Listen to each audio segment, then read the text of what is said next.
કચ્છમાં વન વિભાગની રાત દિવસની મહેનત રંગ લાવી છે। બાળ ધોરાડે જીવનના 50 દિવસ સફળતાપૂર્ણ પૂર્ણ કર્યા છે।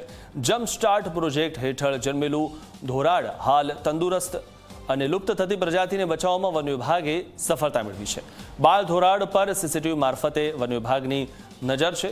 બાયનોક્યુલર દ્વારા Z+ સુરક્ષા આપવામાં આવી છે। વનમંત્રી અર્જુન મોઢવાડિયાએ સોશિયલ મીડિયા પર આ બાબતે પોસ્ટ કરી છે અને પોસ્ટ કરીને વન મંત્રીએ વન વિભાગની કામગીરીને બિરદાવી છે। કેન્દ્રીય મંત્રી ભૂપેન્દ્ર યાદવે પણ સફળતાના વખાણ કર્યા છે।